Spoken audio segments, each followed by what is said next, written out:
Hi everyone! Nagbabalik din naman ang inyong Inday. Sobrang init dito sa Pluto. Ayan. So napapansin nyo ba, may tatanong lang ako. Napapansin nyo ba, pag yung mga flavor ng mga cake like strawberry, sarap na sarap tayo. Pero bakit pagkakain tayo ng tunay na strawberry ay maasim pala siya? Kasi ito, malaki yung pinili ko. Kumuha lang ako sa rep. Isang piraso.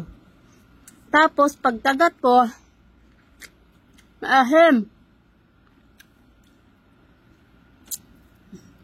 Sobrang asim niya.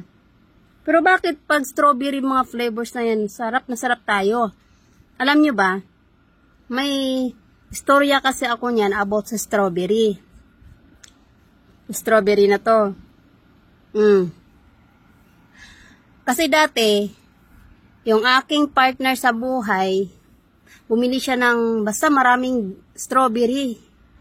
Tapos, yun yung first time kong kumain ng strawberry kasi nga sa amin sa bukid, wala naman kami yan. Tsaka hindi kami makaka-afford.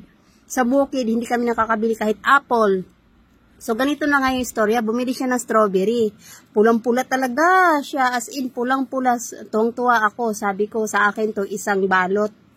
Kasi tuwang-tuwa ako noon. Kapapanganak ko lang ata noon ng aking panganay. And then, nung kainin ko na siya, kakambal niya si Lemon.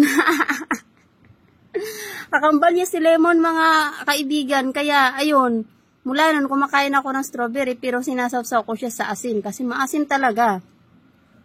Tapos ngayon, ito na naman, pulang-pula kasi siya. O, kung makikita niyo, pulang-pula.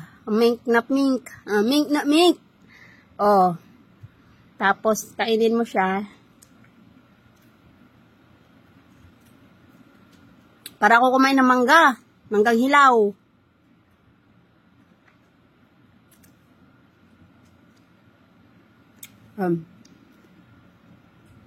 Pero pag si amo ang kakain ito, isang subo lang to. Kumakain din kasi sila ng lemon. Pinapapak talaga nila yung lemon. Grabe yung mga fighting spirit nila ba. Sayang wala nang nguya-nguya. Diretso na lunok. Kasi pag nguyain mo pa, mararamdaman mo lalo yung asim.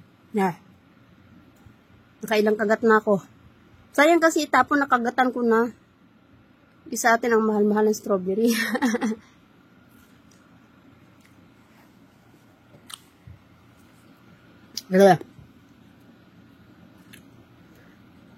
Hayaan nyo muna ako Ubusin ko lang, sayang kasi.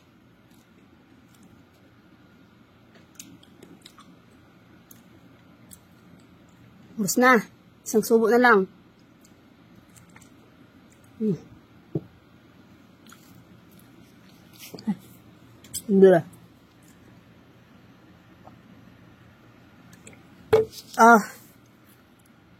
Asim. Parang uminom ako ng suka. Ayun, yun lang ang update ko sa strawberry, ang asim. Tapos pag titingnan natin yung strawberry, napakasarap. Tapos pagkainin mo siya, ang asim talaga, asim. Promise. Bye!